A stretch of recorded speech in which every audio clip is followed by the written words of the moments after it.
नमस्कार मेरी प्यारी लॉयल फैमिली, मैं हूं मिस्टर एक्स और आज के पॉडकास्ट में आप एक ऐसी स्टोरी सुनने वाले हैं जो बहुत ही ज्यादा डरावनी और रहस्यमय होने वाली है और एक बहुत बड़े रहस्य से पर्दा उठने वाला है। कहानी ऐसी है जो आपने आज तक कहीं पर भी नहीं सुनी होगी। आपने बहुत सारी हॉरर स्टोरीज मेरे से सुनी हैं, लेकिन आज जो स्टोरी आप सुनने वाले हैं उसे सुनकर आपके रोंगटे खड़े होने वाले हैं। तो मैं कहूँगा कि सबसे पहले अपने ईयरफोन को कानों में अच्छे से ठूंस लीजिए ताकि स्टोरी को सुनते हुए कोई व्यवधान उत्पन्न नहीं हो। ये स्टोरी हमारे इंडिया से रिलेटेड ही है, लेकिन वो जगह इंडिया की एक ऐसी जगह है जहाँ पर जाना मतलब मौत को बुलावा देना है। उस जगह पर जाने के लिए इंडियन गवर्नमेंट ने भी बैन लगा रखा है। कहते हैं कि उस जगह पर जो एक बार चला गया वो वहाँ से वापस कभी नहीं आता। उस जगह एक ऐसी आदमखोर जनजाति पाई जाती है जो इंसानों को देखते ही उनका खात्मा कर देती है। वह जनजाति चाहती ही नहीं है कि हम आज की मॉडर्न दुनिया से कनेक्ट हो पाए।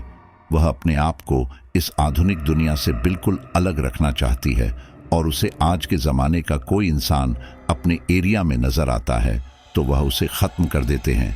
लेकिन आज मैं आपके सामने एक ऐसे इंसान की घटना लेकर आने वाला हूँ जो काफी मशक्कत करने के बाद उस जगह पर पहुंचाता है। उस इंसान के अंदर एक जिज्ञासा थी कि आखिर उस जगह पर क्या छुपा हुआ है जो इंडियन गवर्नमेंट ने वहां पर जाने से बैन लगा रखा है।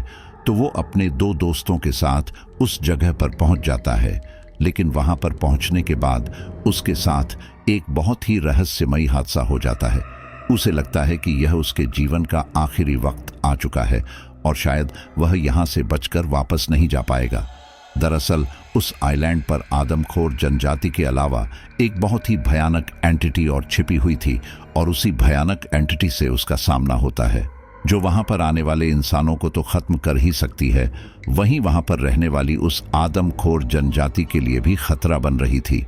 और वो एंटिटी इतनी शक्तिशाली थी कि वो धीरे धीरे वहां पर उसी जनजाति की लड़कियों का इस्तेमाल करके अपनी संख्या को बढ़ाने का काम कर रही थी।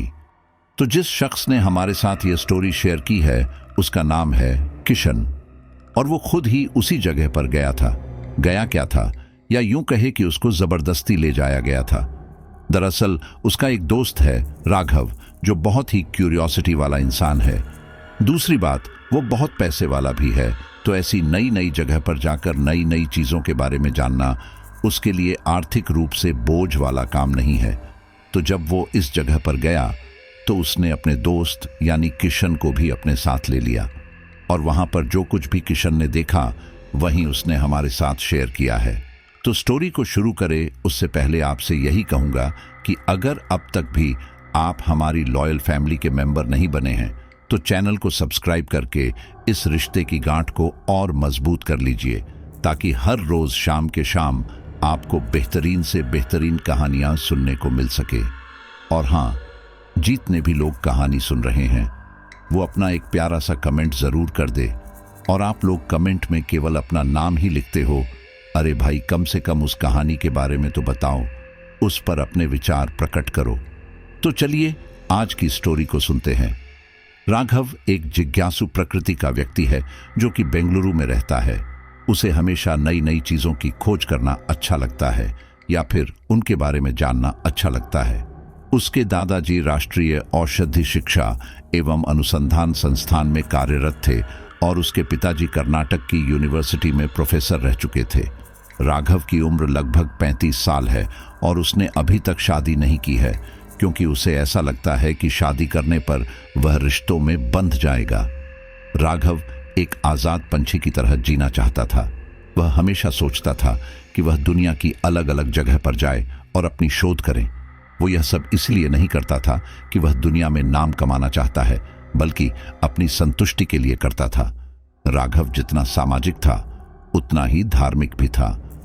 धर्म में विश्वास होने के कारण वह अदृश्य शक्तियों पर पूर्ण रूप से विश्वास रखता था, चाहे वह ईश्वर की शक्ति हो या फिर भूत प्रेत जिन्न जैसी शक्ति। एक बार तो वह जिन्न से मिला भी था और बातें भी की थीं। उसने विभिन्न धर्म की अनेक किताबें पढ़ रखी थीं जिनमें नकारात्मक शक्तियों के बारे में भी लिखा हुआ था। वह इन सब में बहुत ही रुचि लेता था। राघव एक उच्च श्रेणी का पढ़ा लिखा लड़का था। उसे कई जगहों से जॉब ऑफर आए थे, लेकिन कभी भी वह जॉब के लिए हाँ नहीं करता था। वह अपनी संतुष्टि के लिए जी रहा था, न कि इस समाज में अच्छे स्थान के लिए। पैसे की उसके पास कोई कमी नहीं थी। गांव में उसकी काफी सारी जमीन थी, इसीलिए उसे यह चिंता नहीं थी कि उसे कहीं कोई काम करना पड़े। राघव की एक कॉलेज की सहपाठी थी अर्चना। वह राघव को कॉलेज के समय से ही पसंद करती थी, लेकिन राघव इन चक्करों में नहीं पड़ना चाहता था। वह एक आजाद जिंदगी जीना चाहता था। वह अर्चना से कहता था कि मैं एक मुक्त आदमी हूं, मुझे जीवन में नई नई खोज करना पसंद है। मैं बंधन मुक्त होकर दुनिया में घूमना चाहता हूं, दुनिया के बारे में जानना चाहता हूं। अगर मैं तुमसे शादी कर लेता हूं तो तुम मुझे अपने प्यार के बंधन में बांध कर रखोगी, फिर बच्चे होंगे, फिर मुझे उनकी चिंता रहेगी। मुझे इन सब चीजों से मुक्त रहना है। इतने साल होने के बावजूद भी अर्चना उससे बेहद प्यार करती थी और आज तक उसने भी शादी नहीं की है। अब हम अपनी असल कहानी की तरफ आते हैं। जैसा कि मैंने आपको बताया, राघव नई नई जगह जाना चाहता था, नए लोगों से मिलना उसे पसंद था। एक बार राघव ने अंडमान निकोबार द्वीप समूह जाने का प्लान बनाया। उसने लोगों से सुना था कि नॉर्थ सेंटिनल आइलैंड में एक जनजाति रहती है जो कि आधुनिक दुनिया से बहुत अलग है। अगर वहां कोई भी जाता है तो वो जिंदा बचकर वापस नहीं आता। अब तक काफी लोग इसी इरादे से वहां गए हैं कि उस जनजाति से जाकर मिले, लेकिन कुछ लोग ही बचकर वापस आ पाए हैं। अब राघव वहां क्यों जाना चाहता था, ये आपको आगे पता चलेगा। नॉर्थ सेंटिनल आइलैंड जाने में उसका साथ उसके दोस्त किशन ने दिया। राघव ने किशन से बस ये कहा था कि वो अंडमान निकोबार द्वीप समूह घूमना चाहता है और किशन के जाने का खर्चा भी वही उठाएगा। इस पर किशन भी खुशी खुशी राघव के साथ चलने को तैयार हो गया। राघव और किशन रात को बेंगलुरु की फ्लाइट से पोर्ट ब्लेयर पहुंचे। वहां उन्होंने एक रूम लिया और आराम किया।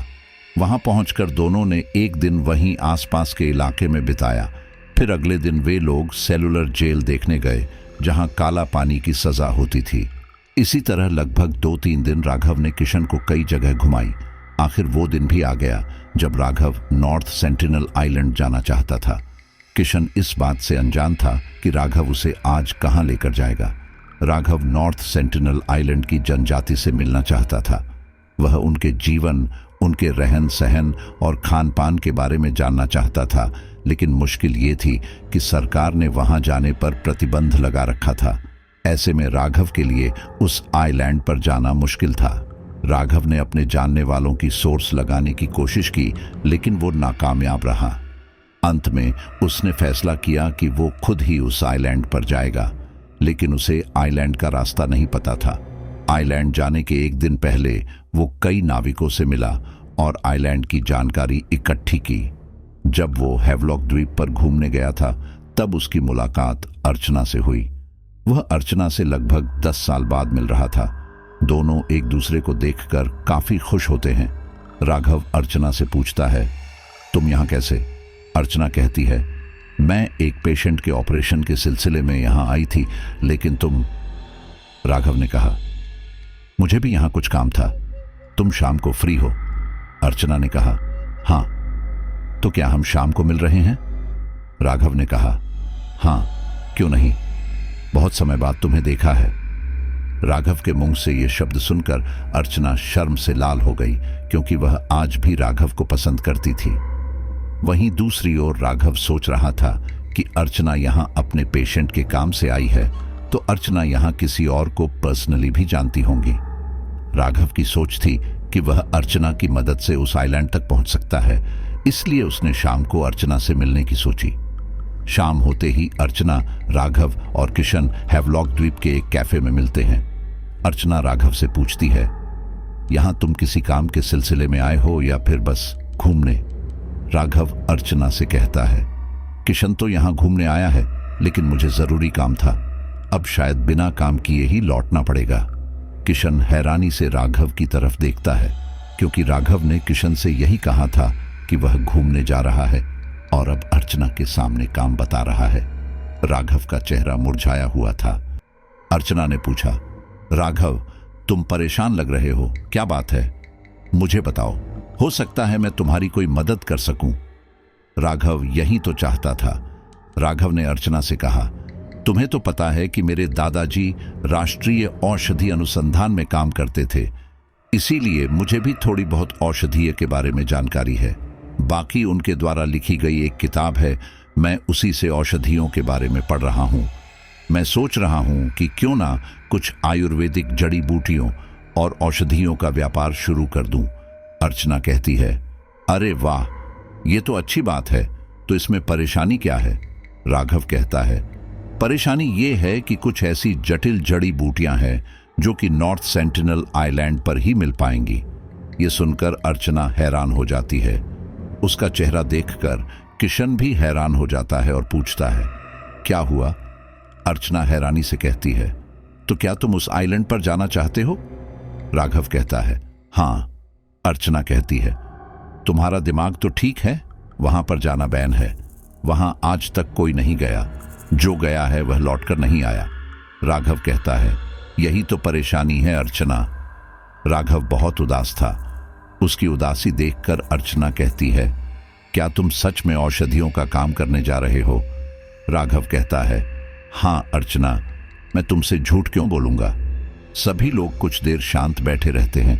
फिर राघव कहता है, अर्चना, तुम यहां हॉस्पिटल के सिलसिले में आई हो तो तुम्हारे यहां अच्छे कांटेक्ट होंगे, है ना?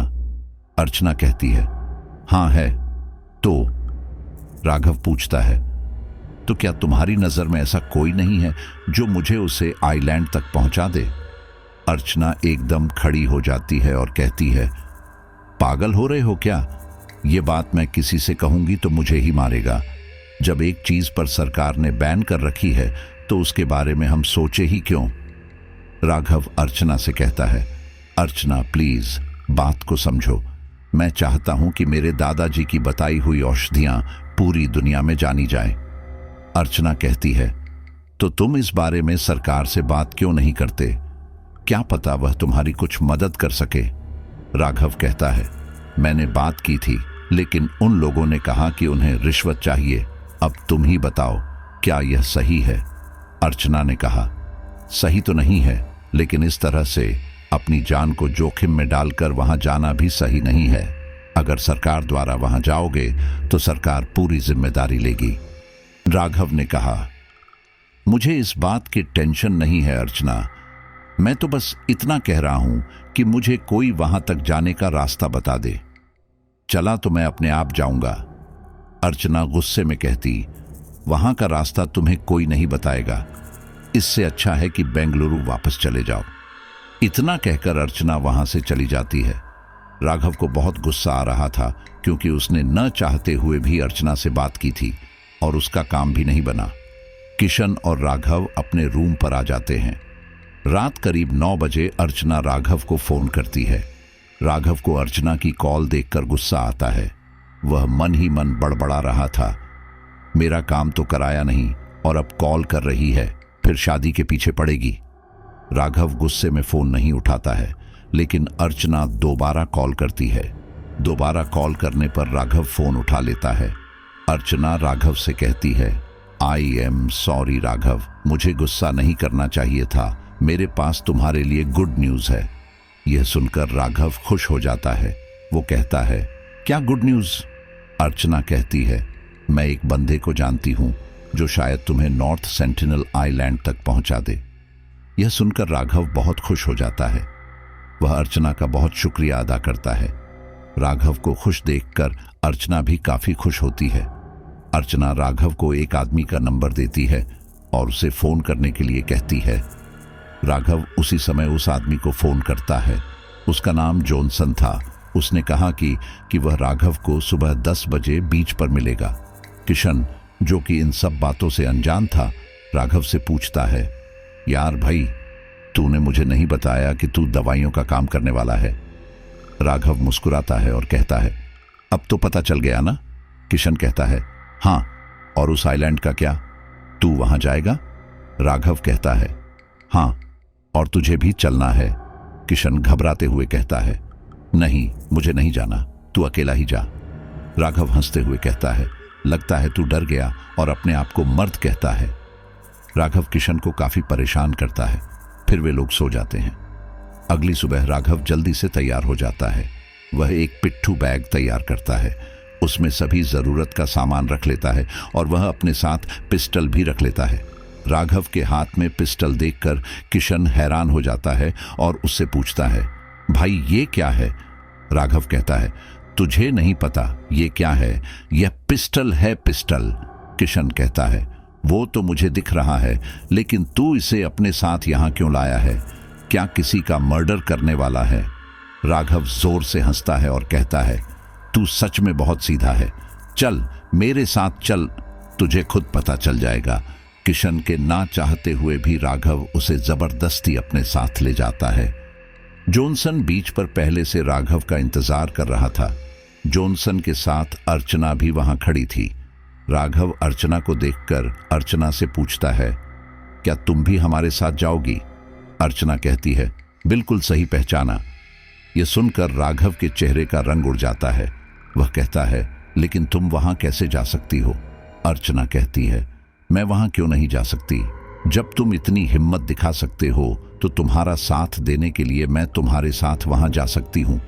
राघव कहता है, हाँ क्यों नहीं, मैं तो इसलिए कह रहा था कि वहां पर कभी कोई तुम पर हमला कर दे। अर्चना कहती है, तो तुम्हें मुझ पर हमला होने का डर है? तुम खुद भी तो वहां जा रहे हो ना। मुझे पता है कि तुम मेरी रक्षा कर लोगे। अब वैसे भी जब तुम बेंगलुरु वापस जाओगे तो तुम्हारे पास कभी मुझसे बात करने की फुर्सत भी नहीं होगी, इसीलिए मैं तुम्हारे साथ आइलैंड पर जाऊंगी और प्रॉमिस, मैं तुम्हारे काम में कोई बाधा नहीं डालूंगी। राघव चुप रहता है तो अर्चना कहती है, देखो राघव, मैंने तुम्हारा एक काम किया है तो अब तुम्हें भी मेरी सुननी पड़ेगी। मुझे तुम्हारा थोड़ा वक्त ही तो चाहिए। वक्त भी क्या, बस मुझे तुम्हारे साथ रहना है। मैं तुम्हें बिल्कुल भी परेशान नहीं करूंगी। राघव सोचता है कि चलो ले चलता हूं। झूठ मूठ ऐसे ही किसी भी पौधे को उठाकर कह दूंगा कि यह जड़ी बूटी लेने आया था। वे तीनों जॉनसन की बोट पर सवार हो जाते हैं। समंदर का अच्छा खासा सफर तय करने के बाद आखिर में जॉनसन उन्हें एक द्वीप पर उतार देता है। शाम का समय हो चुका था। चारों तरफ सन्नाटा था। दूर दूर तक कोई आवाज नहीं हो रही थी, केवल समुद्री लहरों की आवाज थी। जॉनसन उन तीनों को जल्दी से उतरने के लिए कहता है और वापस अपनी बोट मोड़ने लगता है। तभी राघव पूछता है, क्या तुम हमारे साथ नहीं आओगे? जॉनसन कहता है, नो, मुझे अपनी जान खतरे में नहीं डालनी है। मैंने बस तुम्हें यहां पहुंचाने के पैसे लिए थे और इन मैडम ने मुझसे कहा था कि 5 दिन बाद मैं वापस तुम लोगों को लेने के लिए आ जाऊं। राघव अर्चना की तरफ देखता है तो अर्चना कहती है, तुम ही कह रहे थे, बस यहां पर रास्ता पता चल गया। चला तो मैं अपने आप जाऊंगा। जॉनसन ने तो फिर भी हमें द्वीप पर उतार दिया। राघव अपना सिर हिलाता है। वह कहता है, ठीक है, तो आप हमें ठीक 5 दिन बाद इसी समय पर यहां लेने आ जाना। हम आपका इंतजार करेंगे। जॉनसन अपनी वोट लेकर वापस चला जाता है। राघव, किशन और अर्चना कुछ देर वहीं खड़े होकर चारों तरफ जंगल को देखते हैं। सब कुछ शांत था। राघव बोला, मैंने तो सुना था कि इस आइलैंड पर कदम रखते हुए तीरों की बौछार हो जाती है। यहां तो सब कुछ शांत है। किशन घबराते हुए बोला, भाई कैसी बातें कर रहा है? तू तीरों का इंतजार कर रहा है क्या? किशन का इतना ही कहना था कि इन तीनों पर तीरों की बरसात शुरू हो गई। ये लोग बचते बचाते इधर उधर भागने लगे। भागते भागते ये लोग जंगल में घुस गए और एक झाड़ी के पीछे छुप गए। किशन ने कहा, इतने सारे तीर कहां से आए? हमें दिखाई तो कोई भी नहीं दिया। राघव ने कहा, ये लोग छुप कर वार करते हैं, हमें सतर्क रहना चाहिए। ये तीनों आराम आराम से बिना आवाज किए आगे बढ़ रहे थे। तभी किशन की नजर एक आदमी पर गई। उस आदमी का रंग काला था, कमर पर चमड़ा बंधा था और उसकी सांसें हल्की हल्की चल रही थी। किशन ने तुरंत राघव से कहा, राघव देख, ये कौन है? राघव ने आगे जाकर देखा तो वो सेंटिनल जनजाति का ही एक आदमी था। वो घायल अवस्था में पड़ा था। राघव ने उसे पानी पिलाने की कोशिश की, लेकिन इतने में ही बहुत सारे लोग इकट्ठा हो गए। वे लोग पूरी तरह से नंगे थे। केवल कमर पर या तो पत्ते पहन रखे थे या फिर चमड़ी के पट्टे। वे कुछ 5-6 लोग थे और सभी के हाथों में तीर कमान थे। अपने आप को घिरा देखकर राघव अपने हाथ खड़े कर देता है और घुटनों के बल बैठ जाता है। राघव को देखकर अर्चना और किशन भी यही करते हैं। वे सेंटिनल लोग आपस में एक अलग ही भाषा में बात करते हैं। फिर वे अपने तीर कमान नीचे कर लेते हैं। उनमें से एक आदमी आगे आता है और राघव से कुछ कहता है, लेकिन राघव कुछ समझ नहीं पाता। राघव अपनी भाषा में ही बोल रहा था, जो कि उन सेंटिनल लोगों को भी समझ नहीं आ रही थी। तभी एक और सेंटिनल आदमी भागता हुआ इनके पास आता है। वो देखता है कि उसके साथियों ने यहाँ 3 लोगों को पकड़ रखा है। वो आदमी राघव और उसके साथियों से पूछता है कि वो कौन है, लेकिन एक बार फिर राघव उनकी भाषा समझने में असमर्थ था। राघव हिंदी में बोलता है कि उसे कुछ भी समझ नहीं आ रहा है। तभी वो लड़का जो अभी अभी आया था, वो समझ जाता है कि ये लोग हमारी भाषा नहीं समझ पा रहे हैं। अब वो इंग्लिश में बोलता है, हु आर यू? ये सुनते ही राघव आश्चर्यचकित रह जाता है और तुरंत जवाब में अपना नाम बताता है। राघव ये समझ जाता है कि इस लड़के को अंग्रेजी भाषा का ज्ञान है, इसीलिए राघव अंग्रेजी में उस लड़के से बात करने लगता है। मैं यहाँ आपको सारी कहानी हिंदी में ही सुना रहा हूँ ताकि सभी लोग आसानी से कहानी समझ सके। राघव उस लड़के से कहता है, मैं यहाँ तुम लोगों से मिलने आया हूँ। वो लड़का कहता है, लेकिन क्यों? राघव कहता है, तुम्हारे जीवन के बारे में जानने के लिए। वो लड़का हंसता है और कहता है, अब क्या करोगे हमारे बारे में जानकर? कुछ ही देर में तुम लोग मरने वाले हो। राघव उस लड़के से कहता है, लेकिन क्यों? हमने क्या किया है? लड़का कहता है, यहां आने की गलती की है तुम लोगों ने। तुम लोगों को अपनी जान देनी होगी। इतना कहकर वह लड़का अपने साथियों को इशारा करके उन तीनों को लेकर चलने के लिए कहता है। वे सेंटिनल लोग राघव, अर्चना और किशन का हाथ पकड़कर उन्हें जबरदस्ती लेकर जाने लगते हैं। रात हो चुकी थी। ये लोग जल्दी जल्दी चल रहे थे और राघव और उसके साथियों से भी जल्दी जल्दी चलने को कह रहे थे। राघव ने एक बात नोट की कि जैसे जैसे अंधेरा बढ़ रहा था, ये सभी लोग घबरा रहे थे। आखिर क्या वजह थी जो ये लोग इतना डर रहे थे? उसी समय अचानक जंगल में किसी के रोने की आवाज गूंजने लगी। सभी लोग एक जगह रुक गए और उस आवाज को सुनने लगे। तभी वह लड़का जो इंग्लिश जानता था, उसने उत्तर की ओर इशारा किया और उसके बाद सभी लोग दक्षिण की ओर भागने लगे। जब वे लोग भाग रहे थे तो उन्होंने राघव, अर्चना और किशन को छोड़ दिया था। ऐसा लग रहा था जैसे वे लोग अपनी जान बचाकर भाग रहे हैं। किशन कहता है, अरे इन लोगों को क्या हुआ? ये लोग ऐसे भाग क्यों रहे हैं? राघव कहता है, जरूर कुछ तो गड़बड़ है। अर्चना कहती है, हमारे पास अच्छा मौका है, हमें इनसे बचकर निकलना चाहिए। राघव कहता है, नहीं, हमें इसे बचकर नहीं निकलना है, हमें इनके साथ ही चलना होगा, यहाँ कोई और ही बात है। इतना कहकर राघव भी उन्हीं लोगों के पीछे पीछे भागने लगता है। राघव को देखकर अर्चना और किशन भी उसके पीछे भागते हैं। ये लोग भागते भागते एक गुफा में पहुंच जाते हैं। गुफा में सेंटिनल जनजाति के और भी लोग मौजूद थे। गुफा में पहुंचते ही 3 आदमी एक बड़े पत्थर से गुफा का मुंह बंद कर देते हैं। गुफा के अंदर मशालें जल रही थी। गुफा में मौजूद सभी लोग राघव, किशन और अर्चना को घूर रहे थे। जैसे ही राघव ने कुछ कहने के लिए अपना मुंह खोला, वैसे ही उन लोगों ने तीनों को पकड़ लिया और गुफा के अंदर ले जाने लगे। इनके पीछे पीछे वो लड़का जो इंग्लिश जानता था, वो भी आ रहा था। वे लोग राघव और उसके दोस्तों को एक बूढ़े आदमी के पास लेकर पहुंचे, जो कि लकड़ी के सिंहासन पर बैठा था। उसके गले में सीपियों की माला थी, बाल काफी लंबे थे। राघव उसे देखकर समझ गया था कि ये इन लोगों का सरदार होगा। किशन और अर्चना जितना डरे हुए थे, राघव उतना ही उत्साहित था। वे सभी सेंटिनल लोग आपस में अपनी ही भाषा बातें कर रहे थे। फिर कुछ देर बाद 2 लोग मोटी मोटी रस्सियां लेकर आए और राघव और उसके दोस्तों को बांधने लगे। राघव जोर जोर से बोलने लगा कि अरे, हमें क्यों बांध रहे हो? हमने क्या किया है? छोड़ो हमें। फिर राघव को ध्यान आता है कि इन्हें तो मेरी बात समझ ही नहीं आ रही होगी। फिर वो इंग्लिश में बोलने लगता है, लेकिन फिर भी उसकी कोई नहीं सुनता। किशन और अर्चना बुरी तरह घबरा गए थे। अर्चना तो रोने भी लगी थी। राघव इंग्लिश में ही अर्चना को खोलने के लिए कहता है, लेकिन उसकी कोई नहीं सुनता। ये लोग पूरी रात ऐसे ही काटते हैं। अगली सुबह वे सेंटिनल जनजाति के लोग गुफा के मुहाने को खोल देते हैं और बाहर चले जाते हैं। कुछ देर बाद राघव की नींद खुलती है तो वो चिल्लाने लगता है। उसकी आवाज सुनकर वही लड़का अंदर आता है और राघव से पूछता है, क्या हुआ? राघव कहता है कि उसे टॉयलेट के लिए जाना है। वह लड़का राघव की रस्सी खोल देता है और जंगल में अंदर की तरफ जाने लगता है। राघव जब हल्का हो जाता है तो उस लड़के के पास वापस आता है और पूछता है, कल रात तुम सब लोग डर क्यों गए थे? वह लड़का कहता है, नहीं तो किसने कहा, हम डर गए थे। राघव कहता है, मैं इतना बेवकूफ नहीं हूं, कोई तो बात है, तुम चाहो तो मुझे बता सकते हो। वह लड़का कहता है, लेकिन मैं तुम्हें क्यों बताऊं, हो सकता है तुम ही हमारे दुश्मन हो। राघव हंसने लगता है और कहता है, क्या तुम्हें लगता है कि हम तुम्हें कोई नुकसान पहुंचा सकेंगे?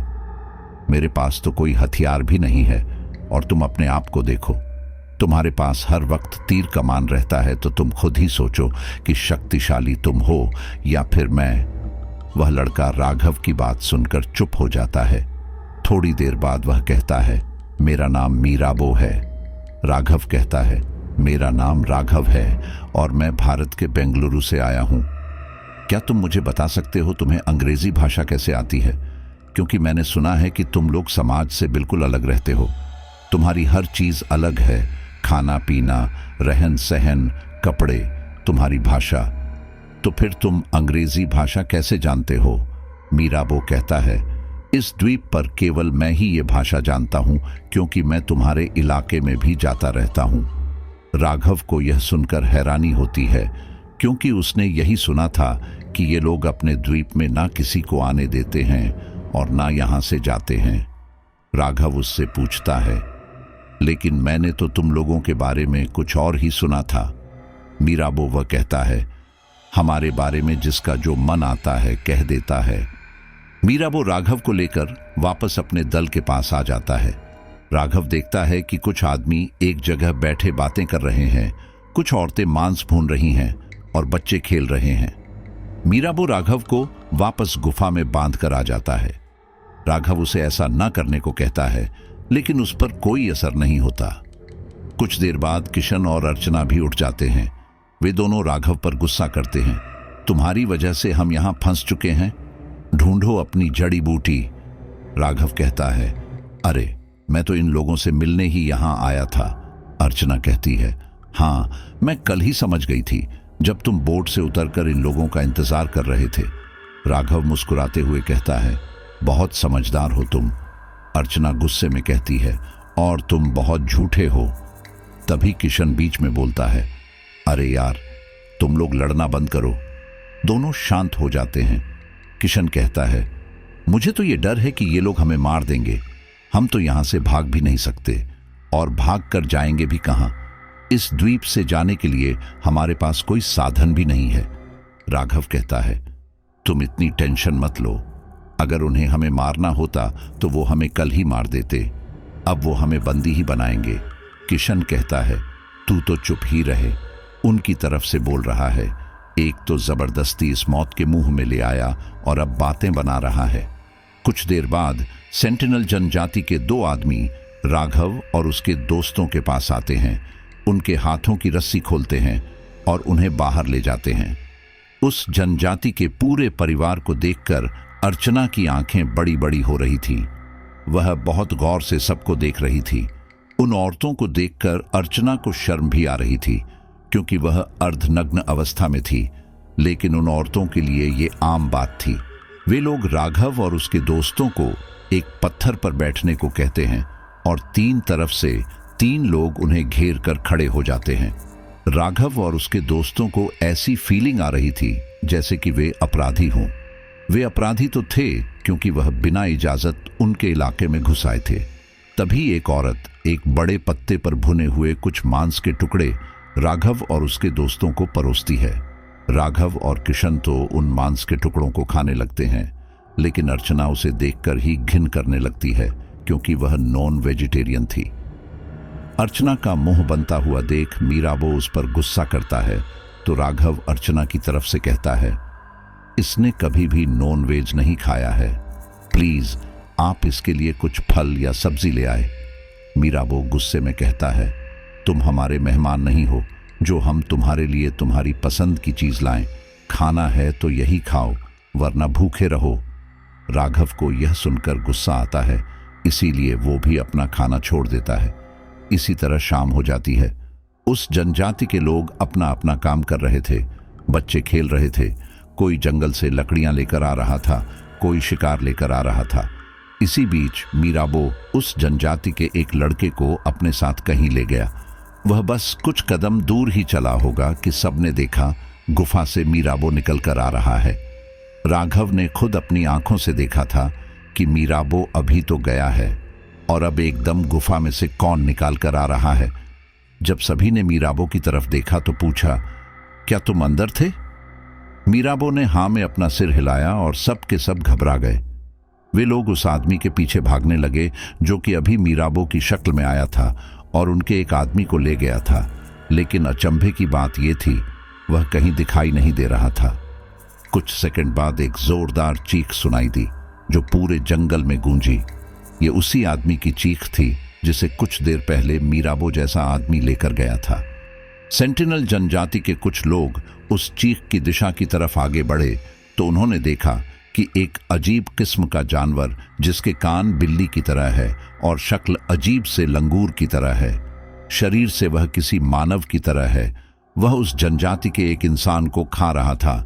लेकिन जैसे ही ये लोग वहां पहुंचे तो वह अजीब सा दिखने वाला जानवर वहां से भाग गया। इनका साथी अभी भी दर्द से कराह रहा था। वह अजीब सा जानवर उस आदमी के एक पैर को लगभग आधा खा चुका था। उस आदमी को इतना दर्द हो रहा था कि वह आंसुओं से रो रहा था और कुछ ही देर में बेहोश हो जाता है। उसके साथी उसे अपने इलाके तक लेकर आते हैं। उसे देखकर एक औरत जोर जोर से रोने लगती है, शायद वह उसकी पत्नी रही होगी। उसे सब शांत कराते हैं। राघव मीराबो से पूछता है, क्या ये मर चुका है? इसे किसने मारा? मीराबो कहता, हाँ ये मर चुका है और इसे राक्षस ने मारा है जो हर रोज किसी न किसी को मारता है।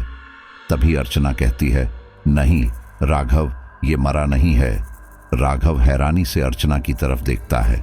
मीराबो अर्चना की बात समझ नहीं पाता क्योंकि अर्चना ने हिंदी में कहा था। राघव अर्चना से कहता है, क्या तुम्हें कैसे पता कि ये नहीं मरा है? अर्चना कहती है, मैं डॉक्टर हूं, इंसान को देखते ही पहचान सकती हूं कि उसमें जान है या वह मुर्दा है। मुझे खोलो, मैं शायद उसे बचा पाऊं। राघव मीराबो से अर्चना को खोलने के लिए कहता है, लेकिन मीराबो मना करता है। राघव मीराबो से बहुत मिन्नतें करता है कि शायद वह तुम्हारे साथी को बचा ले, इसलिए तुम अर्चना को खोल दो। मीराबो इस बारे में अपने सरदार से कहता है।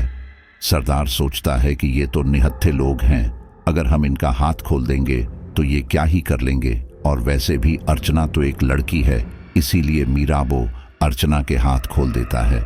अर्चना तुरंत उस आदमी के पास जाती है जिसका पैर खून से लथपथ था। वह उसकी सांसें चेक करती है तो उसकी सांसें अभी भी चल रही थी। अर्चना कहती है, सबसे पहले मुझे इसके बहते खून को रोकना होगा। मुझे बहुत सारा कपड़ा चाहिए। वह मीराबो और दूसरे लोगों के मुंह को देखने लगती है। तभी राघव अर्चना से कहता है, अरे अर्चना, यह तुम्हारी भाषा नहीं जानते, अंग्रेजी बोलो अंग्रेजी। तो अर्चना अंग्रेजी में कहती है। मीराबो उसकी बात समझ जाता है, लेकिन उनके पास कपड़ा नहीं था। वे लोग जंगलों में रहते थे। कपड़े के नाम पर उनके पास या तो पत्ते थे या फिर चमड़ियां।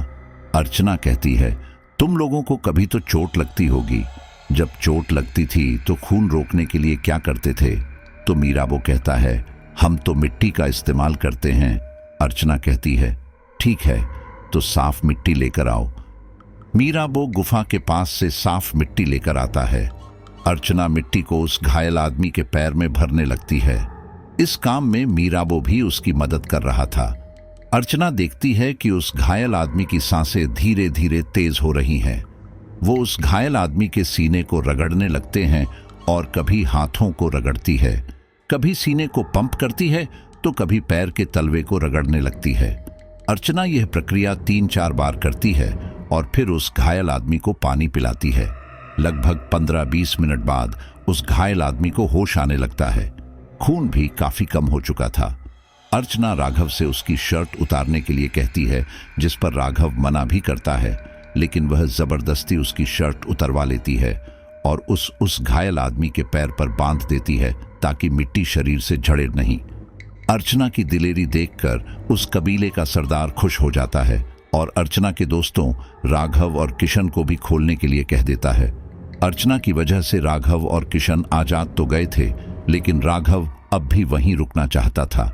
मीराबो कहता है, तुम अपने देश वापस लौट सकते हो। राघव कहता है, लेकिन हमें तुम्हारे साथ कुछ समय बिताना है और हम अकेले इतनी दूर का सफर तय नहीं कर सकते।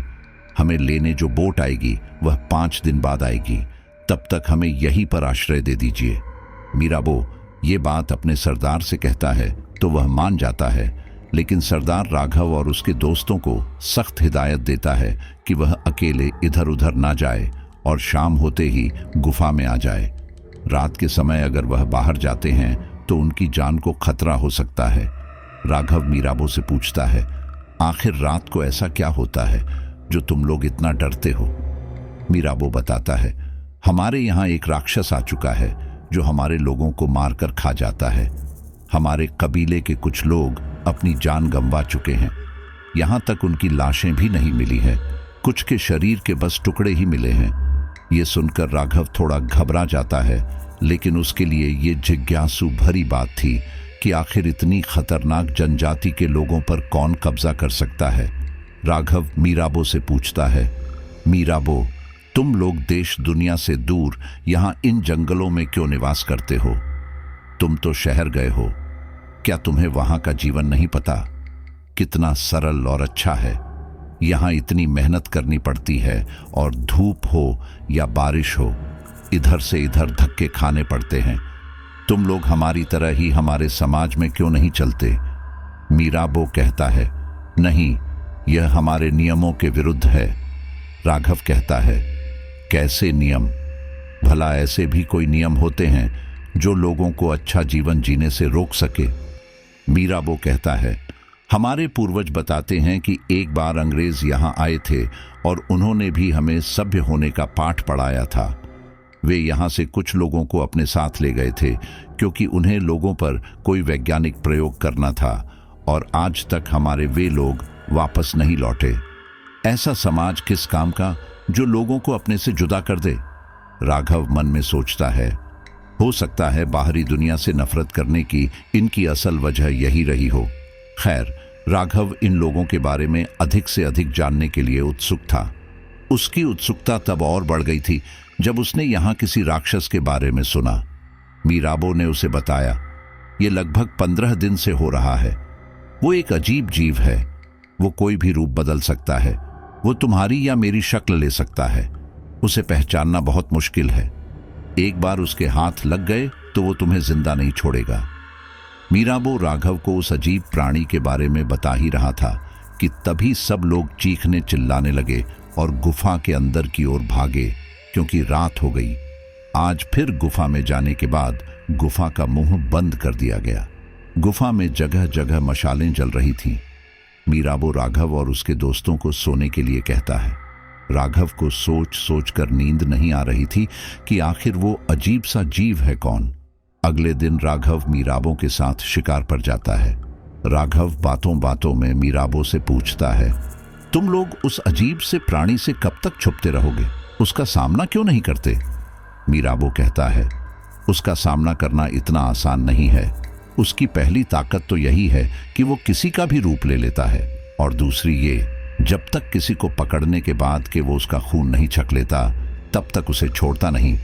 राघव कहता है, इसका मतलब वो बहुत शक्तिशाली है। मीराबो कहता है, बहुत ज्यादा।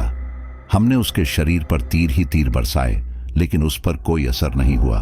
उनसे बस हमारे कबीले की एक लड़की बचकर आई थी। वो नहीं जानती कि उसे उस राक्षस ने क्यों छोड़ दिया। राघव कहता है, क्या सच में उस लड़की को कुछ नहीं हुआ? मीराबो कहता है, हाँ, एक खरोंच तक नहीं आई, लेकिन हाँ, उस राक्षस ने उस लड़की के साथ शारीरिक संबंध बनाए थे। उसके बाद वो जीव उसे छोड़कर चला गया। राघव कहता है, अजीब बात है, क्या मैं उस लड़की से मिल सकता हूं? मीराबो कहता है, हाँ, वो है। मीराबो ने एक लड़की की तरफ इशारा किया। राघव ने कहा, मीराबो, उस लड़की से बात करने में तुम मेरी मदद करो। अब मीराबो एक ट्रांसलेटर का काम कर रहा था। राघव जो कहता वो मीराबो उस लड़की को बताता, और वो लड़की जो कुछ कहती मीराबो राघव को बताता। राघव ने पूछा, तुम्हें उस राक्षस ने कब पकड़ा था? वह लड़की बोली, 3-4 दिन पहले। राघव ने पूछा, उसने तुमसे कोई बात की थी? वह लड़की बोली, नहीं, वो मुझ पर हमला करने वाला था, लेकिन जैसे ही उसकी नजर मेरे स्तनों पर गई वो रुक गया। उसके बाद उसने मेरे साथ दुष्कर्म किया। जब तक वो मेरे साथ गलत करता रहा, मुझे बस यही ख्याल आता रहा कि ये मुझे कुछ देर बाद खा जाएगा। राघव ने पूछा, तो क्या उसने तुम्हें छोड़ दिया था या फिर तुम भाग आई थी? वो लड़की बोली, उसने खुद ही छोड़ दिया। मेरे साथ जबरदस्ती करने के बाद वो राक्षस चुपचाप वापस लौट गया। उस वक्त मैं खुद हैरान थी, लेकिन मुझे बाद में बहुत खुशी हुई कि मैं जीवित हूं। उसने हमारे कबीले के कई आदमियों को मार के खा लिया है। ऐसे में मेरा बचना किसी चमत्कार से कम नहीं। राघव को दाल में कुछ काला नजर आता है। वो अपने दिमाग में बहुत बातें सोच रहा था। वो इन बातों का डिस्कशन अर्चना और किशन से भी करता है। अर्चना कहती है, क्या पता ये किसी तरह का जानवर ही हो, जैसे चिंपांजी या बंदर की जाति का। वो जानवर भी फीमेल की तरफ अट्रैक्टिव रहते हैं। राघव कहता है, मुझे नहीं लगता कि वो कोई जानवर है, वो एक अलग ही एंटिटी है, क्योंकि मीराबो ने उसके बारे में ये भी बताया था कि वो रूप बदल लेता है। अब एक जानवर जो रूप बदल ले, मैंने तो कभी नहीं सुना। अर्चना कहती है, तो तुम्हें क्या लगता है? राघव कहता है, मेरे ख्याल से वो एक तरह का जिन्न है या फिर कोई राक्षस। जैसे हम, तुम जानवर और पक्षी ईश्वर के बनाए प्राणी हैं, वो भी हमारी तरह एक प्राणी है, बस उनका अस्तित्व अलग है। मैंने इस्लाम धर्म में ऐसे जिनों के बारे में सुना है जो कि किसी की भी शक्ल ले लेते हैं, और इतना ही नहीं, वे इंसानों से संबंध भी बनाते हैं ताकि उनकी संख्या बढ़ती रहे। किशन कहता है, हाँ, ऐसा हो सकता है, क्योंकि जब वो जीव सब आदमियों को मार रहा है तो उस लड़की को छोड़ने का क्या मतलब? अर्चना कहती है, रूप तो छलावा भी बदल लेते हैं और शारीरिक संबंध तो वो भी बना लेते हैं। राघव कहता है, हाँ, कुछ उसके जैसा ही, लेकिन वो नहीं। ये एक तरीके से शेप शिफ्टर है। मुझे एक बार इसे देखना है। किशन घबरा कर कहता है, तू सच में पागल है। अगर उसने तुझे देख लिया तो वो तुझे खा जाएगा।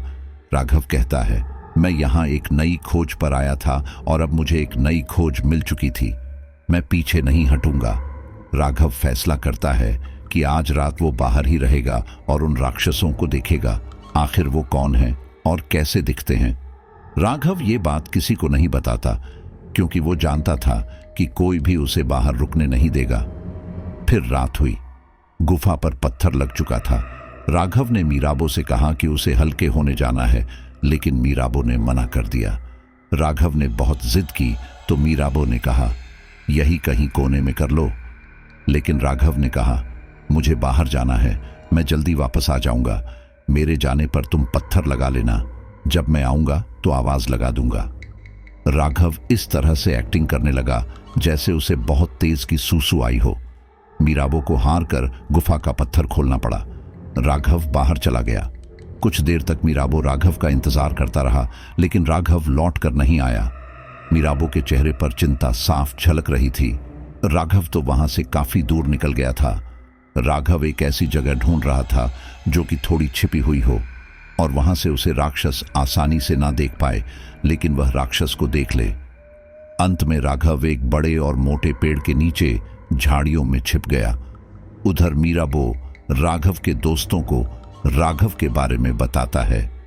वे लोग भी परेशान होते हैं, लेकिन वे जानते थे कि राघव जानबूझकर बाहर गया है।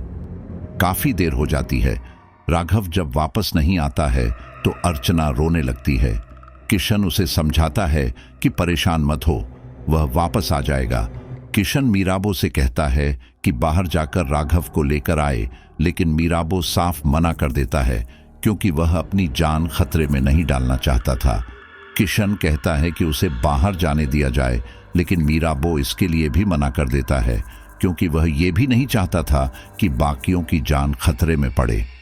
अगर उस अजीब से जीव को इस गुफा के बारे में पता चल गया तो वो यहाँ भी हमला कर सकते हैं। राघव पेड़ के पास बैठे हुए उस पिशाच का इंतजार कर रहा था जो कि लोगों को खा जाता था। कुछ देर बाद आसमान में रोने की आवाज आने लगी। उस आवाज को सुनकर गुफा में बैठे लोग सहम गए और बिल्कुल शांत हो गए।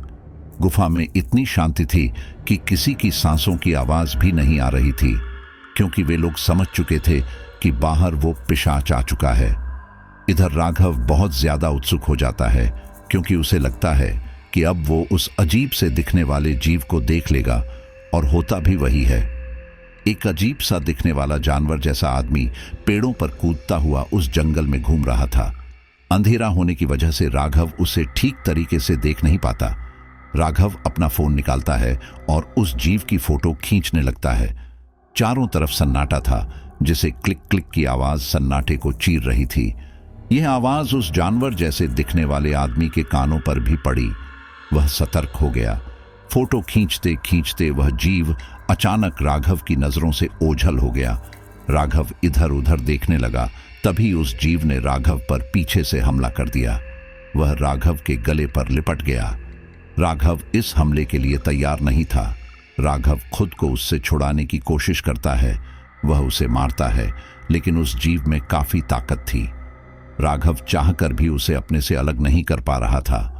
उसी समय राघव ने अपनी जेब से पिस्तौल निकाली और उस जीव की गर्दन पर चला दी। गोली लगने के बाद वह जीव नीचे गिर गया, लेकिन मरा नहीं। तभी राघव को एहसास हुआ कि यहाँ कोई और भी है। राघव समझ चुका था, यहाँ कोई एक पिशाच नहीं है, बल्कि बहुत सारे ऐसे ही जीव हैं। राघव ने सोचा कि उसने इस समय बाहर आकर गलती कर दी है। वह वापस गुफा की तरफ जाने लगा। तभी उसका सामना एक और जीव से हुआ। वह बिल्कुल पहले जैसे जीव की तरह ही था, शक्ल जानवर की और आधा धड़ इंसान जैसा। राघव ने बिना देरी किए हुए अपनी पिस्टल का निशाना उस जीव पर दागा, लेकिन उसको कोई फर्क नहीं पड़ा। इसके बाद वह जल्दी जल्दी भागने लगा। जब वह भाग रहा था तो जल्दबाजी में गुफा का रास्ता भूल गया था। उसे समझ नहीं आ रहा था कि गुफा किस तरफ है। वह एक जगह रुककर चारों तरफ देखने लगा। जब राघव ने पीछे मुड़कर देखा था तो वो अजीब सा प्राणी अब भी उसके पीछे था, लेकिन काफी दूर, क्योंकि वो हल्के हल्के चल रहा था। उस जीव को हल्के हल्के आता देख राघव तेजी से भागने लगा। उसे लगा कि वो राक्षस जैसा जीव उस तक इतनी आसानी से नहीं पहुंच पाएगा, लेकिन जब राघव ने दोबारा पीछे पलटकर देखा तो हैरान रह गया। वो जीव एक कुत्ते में खुद को बदल रहा था। राघव को वो दृश्य देखकर इतनी हैरानी हुई कि वो अपनी जगह पर जम सा गया। आज से पहले उसने ऐसा नजारा कहीं नहीं देखा था। जैसे ही वह जीव एक कुत्ते में बदला तो कुत्ते की तरह उसकी चाल भी तेज हो गई। वो तेजी के साथ राघव के पास दौड़ने लगा। जब वह कुत्ता बिल्कुल करीब आ चुका था तब राघव ने लड़खड़ाते कदमों से वापस भागना शुरू किया। अब उसे जहां समझ आता वह उस दिशा में मुड़ जाता। उसने चिल्लाना शुरू कर दिया था, बचाओ बचाओ, मीराबो, अर्चना, प्लीज मेरी मदद करो, मैं फंस चुका हूं। लेकिन वह गुफा से काफी दूर आ चुका था। गुफा के लोगों तक उसकी आवाज नहीं जा रही थी। राघव नीचे बैठ जाता है और अपने दोनों हाथ जोड़कर भगवान की तरफ यानी ऊपर देखने लगता है। उसके हाथ की उंगली में एक चांदी की त्रिशूल जैसी अंगूठी थी। वह उसे चूमता है और अपनी मौत का इंतजार करने लगता है। अब वो कुत्ता राघव के बिल्कुल करीब आ चुका था और अपनी असली शक्ल ले रहा था। राघव चुपचाप अपनी मौत का इंतजार कर रहा था। जैसे ही वह राक्षस राघव की ओर जाता है, राघव न चाहते हुए भी अपने हाथ का मुक्का बनाकर उस जीव के सीने पर मार देता है। हालांकि मुक्का काफी तेज नहीं पड़ा था, लेकिन फिर भी वह जीव नीचे गिर जाता है। उस राक्षस को तेज दर्द उठता है। वह जमीन से उठ नहीं पा रहा था। यह देखकर राघव हैरान हो गया और वह सोचने लगा कि पिस्टल की गोली जीव को घायल नहीं कर पाई, लेकिन मेरे एक मुक्के ने इसके शरीर में दर्द पैदा कर दिया। राघव सोचता है कि यह मेरे मुक्के का कमाल नहीं हो सकता। तभी उसका ध्यान उसकी चांदी की अंगूठी पर जाता है। वह समझ जाता है कि यह चांदी की अंगूठी का ही कमाल है। राघव खुश हो जाता है। वह अपनी इस अंगूठी से उस राक्षस के सीने पर 2-4 घूंसे बजा देता है, जिससे पूरा राक्षस वहीं दम तोड़ देता है। राघव मन ही मन बहुत खुश हो रहा था। उसे ऐसा लग रहा था जैसे उसने युद्ध के मैदान में युद्ध जीत लिया हो। वह सीना चौड़ा करते हुए गुफा का रास्ता ढूंढ रहा था। इसी बीच उसका सामना एक और राक्षस जैसा दिखने वाले जीव से हुआ। राघव ने पूरी हिम्मत के साथ उसके सीने पर अपनी चांदी की अंगूठी से वार किया और चांदी के स्पर्श से ही वह जीव उसी समय मर गया। जब ये राक्षस जैसे दिखने वाले जीव मर रहे थे, तब इनके जैसे ही दूसरे जीव इन्हें कहीं से छुपकर देख भी रहे थे। अब वे राघव के सामने नहीं आना चाहते थे। राघव पूरी रात गुफा का रास्ता ढूंढता है और अंत में गुफा तक पहुंच जाता है। अब तक सुबह हो चुकी थी। राघव के वहां पहुंचते ही कबीले के लोग वहां से पत्थर भी हटा देते हैं और राघव को सामने पाकर खुश हो जाते हैं। लेकिन तभी मीराबो सभी को राघव से दूर हटने को कहता है। यह देखकर अर्चना और किशन भी थोड़ा अचरज में पड़ जाते हैं। मीराबो कहता है, जरूरी नहीं ये राघव ही हो, ये राक्षस भी हो सकता है, इससे दूर हट जाओ। सभी लोग एक ही झटके में राघव से पीछे हटने लगते हैं। यहां तक अर्चना और किशन भी। राघव अपनी सफाई में कहता है, अरे नहीं, मैं कोई शैतान नहीं हूं, मैं राघव हूं। अर्चना, तुम तो मुझे पहचानो, वही राघव जिसके पीछे तुम अब तक पड़ी हो। मेरा यकीन करो, मैं असली राघव हूं। मैं कोई शेप शिफ्टर नहीं हूं। मैंने किसी का रूप नहीं लिया है और मैंने तो उनको मार दिया। राघव बोले जा रहा था और बाकी खड़े लोग सुन रहे थे। उसकी बात मीराबो, अर्चना और किशन के अलावा कोई भी समझ नहीं पा रहा था। राघव आगे कहता है, किशन, मैं सच कह रहा हूं, तू यकीन नहीं करेगा। मैंने अपनी पिस्तौल से उन शेप शिफ्टर पर गोली चलाने की कोशिश की, लेकिन कोई फायदा नहीं हुआ। लेकिन जब मैंने अपनी इस अंगूठी को उनके सीने पर मारा तो वे मर गए। हम इन राक्षसों को खत्म कर सकते हैं। राघव थोड़ा हिंदी में बोल रहा था तो थोड़ा इंग्लिश में। राघव मीराबो को भी यही बात बताता है तो मीराबो अर्चना की तरफ देखता है। वह कहता है, हम कैसे मान लें कि तुम राघव ही हो? तुम रात भर बाहर थे। हम कैसे मान ले उन जीवों ने तुम्हें जिंदा छोड़ दिया? अर्चना राघव से पूछती है, अच्छा ठीक है, अगर तुम सच में राघव हो तो ये बताओ कि हम कौन से कॉलेज में साथ पढ़े थे? राघव हंसने लगता है और कहता है, इतना आसान सवाल पूछोगी? सेंट जेवियर्स में। अर्चना मीराबो की तरफ हाँ में सिर हिला देती है। इसके बाद राघव पर सब लोग यकीन कर लेते हैं। राघव मीराबो को रात की सारी बात बताता है और कहता है, अब तुम्हें डरने की कोई जरूरत नहीं है। इस चांदी की धातु से उन राक्षसों का खात्मा हो जाएगा। मीराबो कहता है, लेकिन हमारे पास ये नहीं है। राघव अफसोस में पड़ जाता है कि बस इस एक अंगूठी से तो इतने सारे राक्षसों को नहीं मारा जा सकता। राघव कहता है, चलो मैं इसका कोई उपाय सोचता हूं। इधर ये दोनों बातें कर ही रहे थे कि उधर उस लड़की के पेट में बहुत तेज दर्द होता है, जिसके साथ कुछ दिन पहले इस राक्षस जैसे जीव ने संभोग किया था। वह अपने दर्द को बेतहाशा तकलीफ बता रही थी। उसका दर्द देखकर अर्चना उसके पास पहुंचती है और उसके पेट को छू कर देखती है। जैसे ही अर्चना उसका पेट छूती है, अर्चना डर के मारे पीछे हट जाती है। राघव अर्चना से पूछता है, क्या हुआ? अर्चना कहती है, इसके पेट में कुछ है। राघव कहता है, क्या? अर्चना डरी हुई कहती है, तुम हाथ लगाकर देखो। अर्चना राघव का हाथ पकड़कर उस लड़की के पेट को छूती है। उसके पेट में एक अजीब हलचल हो रही थी। कोई चीज अंदर ही अंदर इधर उधर घूम रही थी, जिसकी आकृति इंसान की भांति ही थी। राघव अर्चना से पूछता है, ये क्या है? अर्चना कहती है, मुझे नहीं पता। मैंने आज से पहले पेट में यह सब नहीं देखा और बिना अल्ट्रासाउंड मैं कुछ नहीं बता सकती। राघव कहता है, अब यहां अल्ट्रासाउंड कैसे? तभी वह लड़की जोर जोर से चिल्लाने लगती है और अपनी भाषा में कुछ कहती है। उस लड़की के पास खड़ी औरतें सभी आदमियों को वहां से हटा देती हैं। राघव तो उन औरत की बात समझ नहीं पाता, लेकिन मीराबो समझ जाता है। इसलिए मीराबो राघव को वहां से हटाने के लिए कहता है और कुछ देर बाद वह लड़की, जो कुछ देर पहले दर्द से तड़प रही थी, 3 अजीब से बच्चों को जन्म देती है। ये बच्चे और कोई नहीं बल्कि उस राक्षस जैसे जीव के बच्चे होते हैं, ठीक उनके जैसे ही शक्ल सूरत। उन्हें देखकर लड़की चीखने चिल्लाने लगती है और सब लोग उसे संभालते हैं।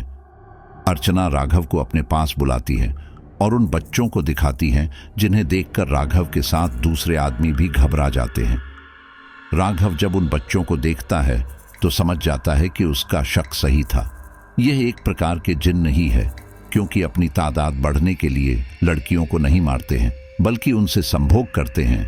इसीलिए उस राक्षस ने इस लड़की को नहीं मारा था, लेकिन ये और भी खतरनाक था।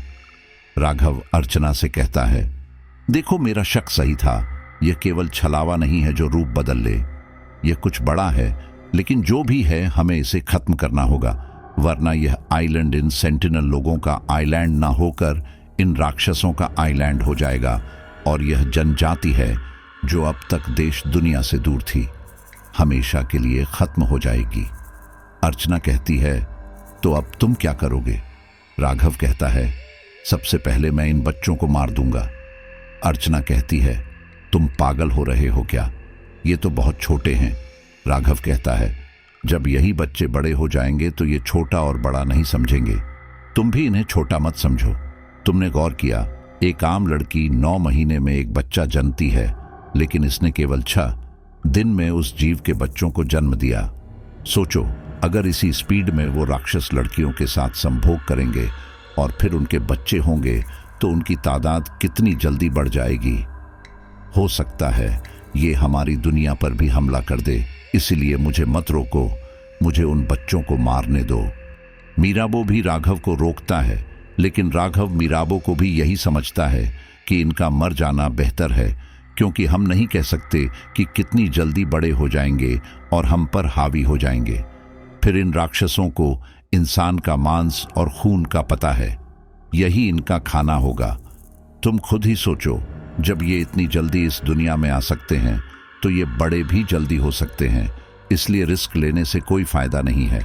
राघव उन बच्चों को हाथ में लेता है और एक एक करके अपनी चांदी की अंगूठी से उनके सीने पर घूंसा मार देता है। उन बच्चों का दम उसी समय निकल जाता है। यह सब करने में राघव को भी अच्छा नहीं लग रहा था, लेकिन अगर वो ये न करता तो उनके लिए परेशानी और भी अधिक खड़ी हो सकती थी। राघव के पास अब 2 दिन बचे थे। 2 दिन बाद जॉनसन वापस इसी द्वीप पर राघव और उसके दोस्तों को लेने आने वाला था। राघव ने अर्चना से कहा, अर्चना, हमें बाहर से मदद लेनी होगी।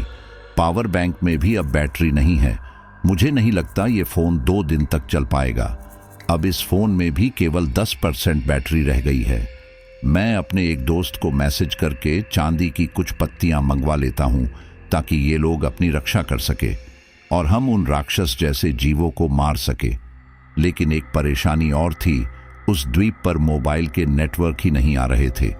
इसलिए राघव जॉनसन तक या फिर अपने किसी दोस्त तक यह मैसेज नहीं पहुंच पा रहा था और कुछ देर बाद वह 10% बैटरी भी खत्म हो जाती है।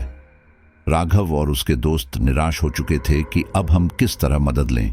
तभी मीराबो राघव से कहता है, क्यों ना हम ही शहर जाकर मदद लेकर आए। हम मेरी नाव से शहर तक जा सकते हैं और वहां जाकर चांदी की पत्तियां ला सकते हैं, लेकिन हमें जाने और आने में पूरा 1 दिन लग जाएगा। तब तक यहाँ पर तुम लोगों को सतर्क रहना होगा और अपना ध्यान रखना होगा। मीराबो की बात सुनकर किशन तुरंत कहता है, हाँ भाई, ये ठीक रहेगा, मैं भी तुम्हारे साथ चलूंगा। मैं यहाँ वापस नहीं आना चाहता।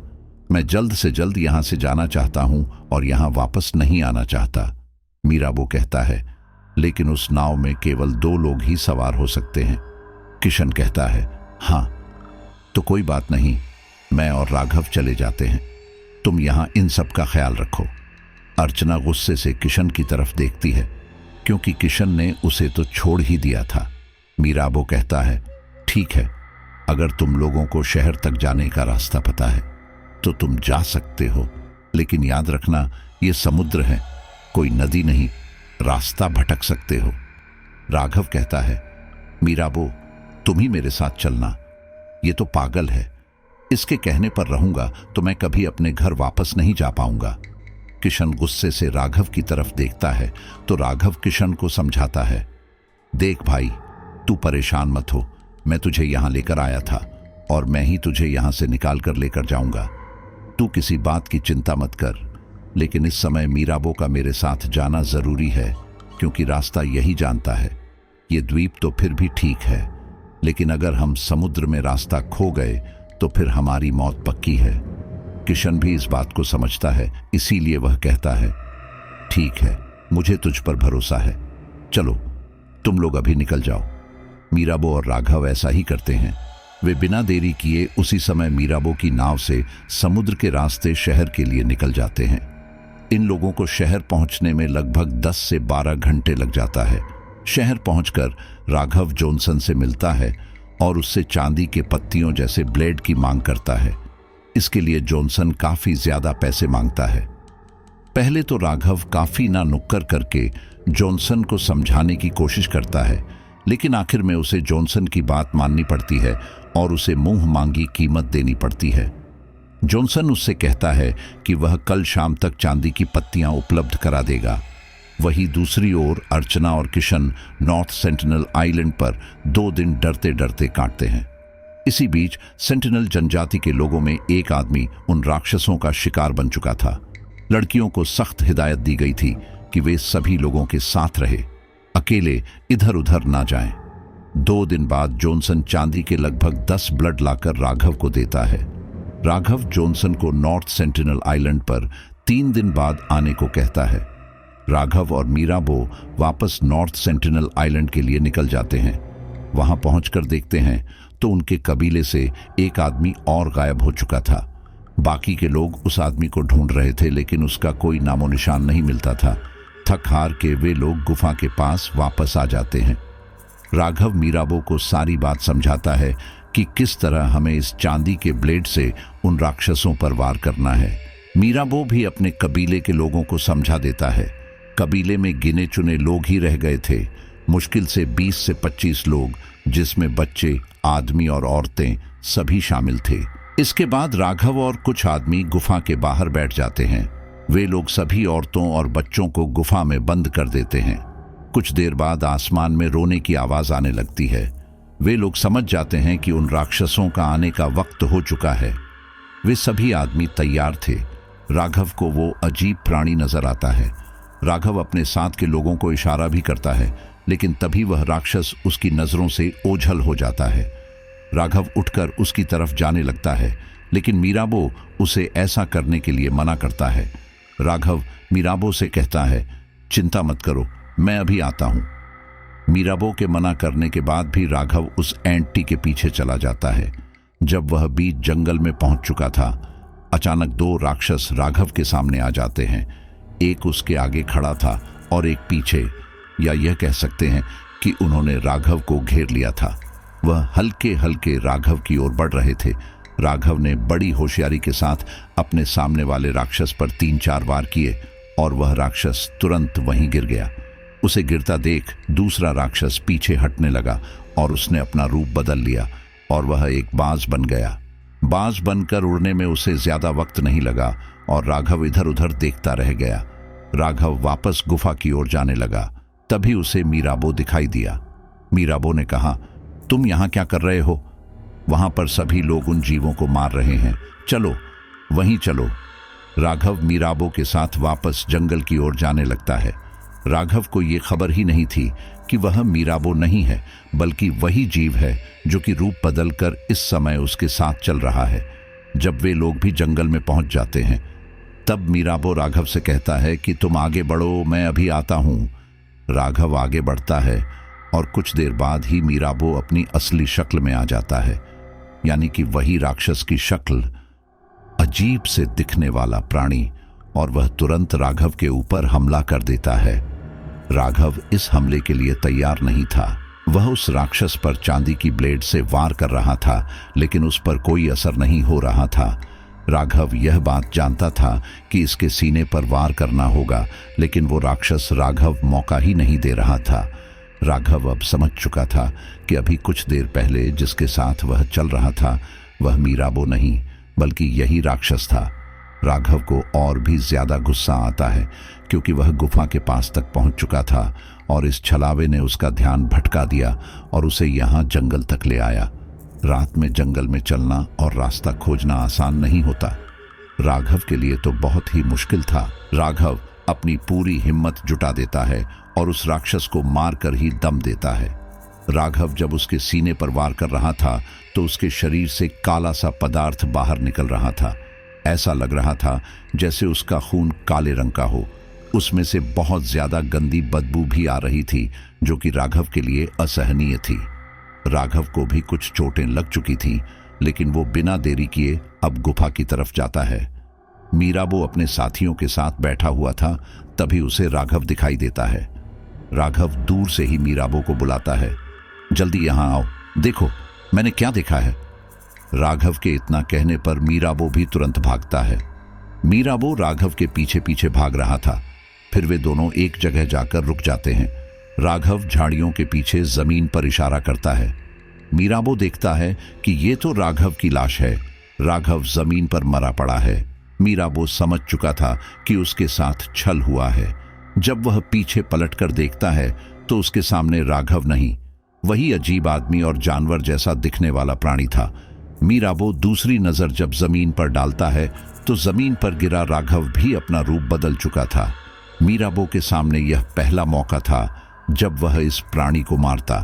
उसने राघव की बात को याद किया और उस राक्षस के सीने पर चांदी के ब्लेड से वार कर पहले राक्षस को मार दिया। ये देखकर दूसरा राक्षस सतर्क हो गया और वापस जाने लगा, लेकिन मीराबो ने उसे भी नहीं छोड़ा, उसे भी मार दिया। असली राघव गुफा तक पहुंच चुका था। वह वहां बैठे लोगों से मीराबो के बारे में पूछता है। वहां बैठे सभी आदमी राघव को देखकर हैरान रह जाते हैं। तभी एक आदमी इशारा करके राघव को कुछ बताने की कोशिश करता है, लेकिन राघव को कुछ समझ में नहीं आता। इतनी ही देर में मीराबो भी वहां आ जाता है। मीराबो राघव की पीछे से गर्दन से पकड़ लेता है।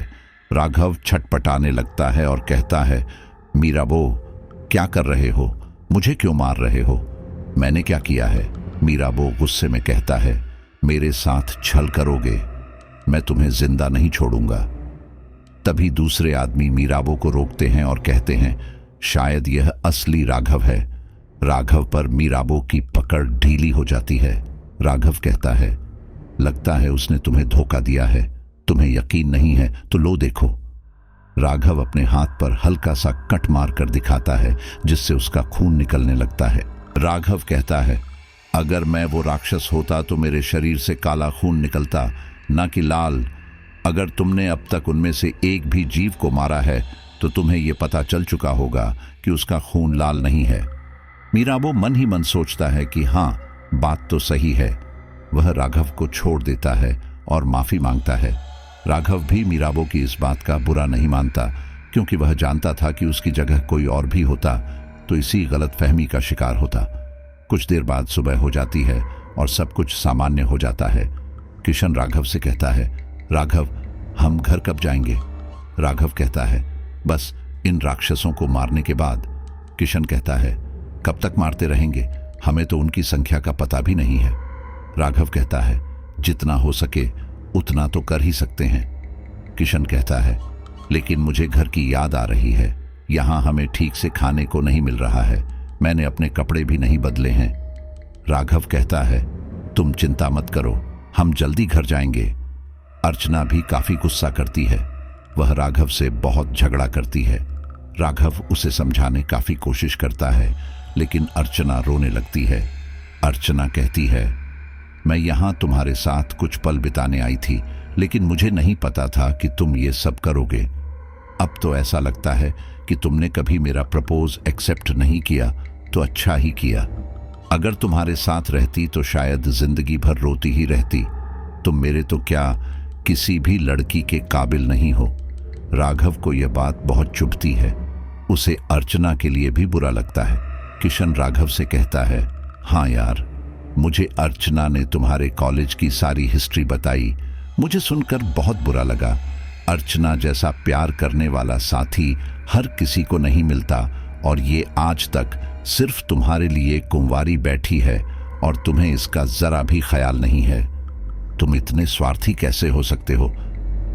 ये लोग बातें कर ही रहे थे कि उसी समय मीराबो राघव को बुला लेता है। किशन गुस्से में कहता है, जाओ, तुम्हारा असली यार तुम्हें बुला रहा है, उसी की मदद करो। राघव इस बारे में काफी सोचता है। उसे लगता है कि किशन की बात भी सही है। मैं कब तक इन लोगों से लड़ सकता हूं और कब तक यहां रह सकता हूं? ये मेरी असली दुनिया नहीं है। यहां तो मैं इन जनजाति के बारे में जानने आया था, लेकिन इन्हें छोड़कर मैं राक्षस को मार रहा हूं। लेकिन मेरे लिए ये करना भी जरूरी है। जब ये जनजाति ही नहीं बचेगी तो मैं किसके बारे में खोज करूंगा? राघव इस बारे में मीराबो से बात करता है। वह मीराबो से कहता है, मीराबो, मुझे अपने देश वापस जाना है। मैंने जॉनसन को 3 दिन का समय दिया है। वह 3 दिन बाद वापस हमें लेने आ जाएगा। तब तक कोशिश करो कि इन बुरे राक्षसों को मार दो। मीराबो भी हाँ में सिर हिला देता है। अगले दिन शाम के समय अंधेरा होने से पहले इनके कबीले का एक आदमी जंगल में किसी काम से गया था, लेकिन वह वापस नहीं आया। सभी लोगों ने उसका काफी इंतजार किया। मीराबो और राघव ने फैसला किया कि गुफा का मुंह बंद करके हम लोग अपने साथी को ढूंढने जाएंगे, और इस बार वे सभी लोग जंगल के अंदर गए। जब वे लोग जंगल के अंदर गए तो उन्हें उनका साथी तो नहीं मिला, लेकिन जमीन में एक गड्ढा दिखाई दिया। मीराबो चलते चलते रुक गया। उसने राघव से कहा, रुको, ये मैं पहली बार देख रहा हूं। ये है क्या? मीराबो उस गड्ढे के चारों तरफ देखने लगा। उस गड्ढे से अजीब सी आवाज आ रही थी, जैसे कोई रो रहा हो। धीरे धीरे आवाज बढ़ने लगी। राघव ने कहा, मुझे लगता है वे जीव इसी के अंदर रहते हैं। अंधेरा होने की वजह से वे लोग गड्ढे को साफ तौर पर नहीं देख पाते हैं। राघव कहता है, हम यहीं बैठकर उनका इंतजार करेंगे और उनके आते ही उनका खात्मा करेंगे, क्योंकि मेरे या तुम्हारे पास इतना समय नहीं है कि रोज गुफा के बाहर बैठकर उनका इंतजार किया जाए और रात भर जागा जाए। मीराबो भी हामी भरता है। रात का लगभग दूसरा पहर था। एक तेज आवाज के साथ वो रूप बदलने वाला प्राणी बाहर आता है और इन लोगों की तरफ बढ़ने लगता है, लेकिन वे लोग उस प्राणी को मार देते हैं। उसके बाद 2 प्राणी बाहर आते हैं। वे लोग उन्हें भी मार देते हैं। राघव और अन्य लोग काफी देर तक अगले प्राणी का इंतजार करते हैं, लेकिन कोई भी बाहर नहीं निकलता। इसी तरह इंतजार करते करते कम से कम 2 घंटे हो जाते हैं। राघव कहता है, कहीं ऐसा तो नहीं कि अब वे जीव खत्म हो चुके हैं? मीराबो जमीन पर कान लगाकर सुनता है तो आवाज अभी भी आ रही थी। मीराबो कहता है, मुझे लगता है कि वे लोग समझ चुके हैं, हम उन्हें मार देंगे, शायद इसलिए वे बाहर नहीं आ रहे हैं। राघव कहता है, तो अब हमें क्या करना चाहिए? मीराबो कहता है, मेरे ख्याल से हमें इस गड्ढे को बंद कर देना चाहिए। मीराबो का साथ अन्य लोग भी देते हैं और कहते हैं, हमें नहीं पता कि इसके अंदर कितने जीव हैं, इसलिए अच्छा यही है कि इस गड्ढे को बंद कर दिया जाए ताकि वह इसके बाहर न सके। अंदर वे जीव समझ चुके थे कि उनकी जान को खतरा है। एक तरीके से वे सभी जीव अब इन इंसानों से डर रहे थे, इसलिए वे बाहर नहीं निकल रहे थे।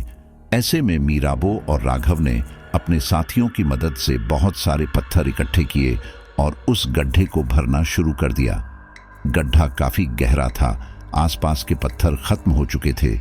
वे लोग दूर से पत्थर लेकर आ रहे थे और गड्ढे में डाल रहे थे। वे तब तक पत्थरों को डालते रहे जब तक गड्ढा पूरी तरह भर नहीं गया।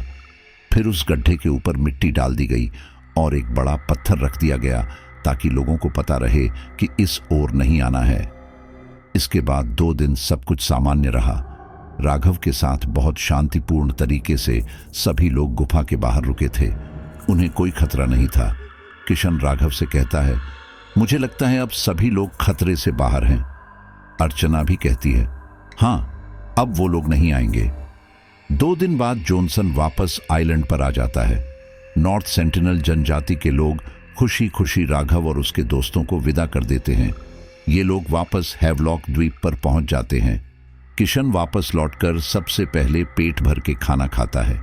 अर्चना भी वापस जाने की तैयारी करती है, लेकिन राघव को अर्चना का जाना अच्छा नहीं लग रहा था। राघव भी 2 दिन बाद बेंगलुरु लौटने वाला था। उधर अर्चना ने यह सोच ही लिया था कि वो राघव को कभी अपना नहीं बना सकती।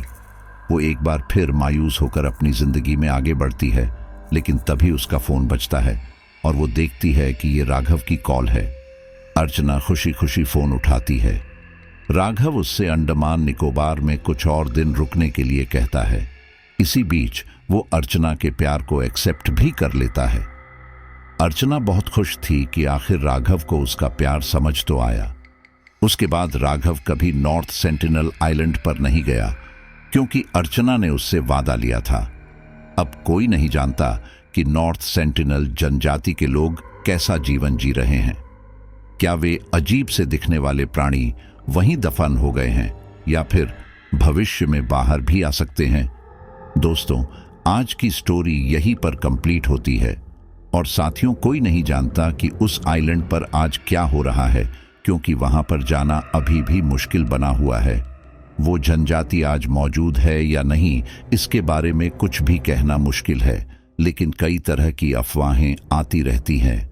न्यूज़ में कई बार देखने को मिल जाता है, लेकिन उस एंटिटी के बारे में, उन राक्षसों के बारे में कहीं कुछ सुनने को नहीं मिलता, क्योंकि कानून, न्यूज़ चैनल्स ये इन सभी चीज़ों के बारे में बात भी नहीं करते हैं।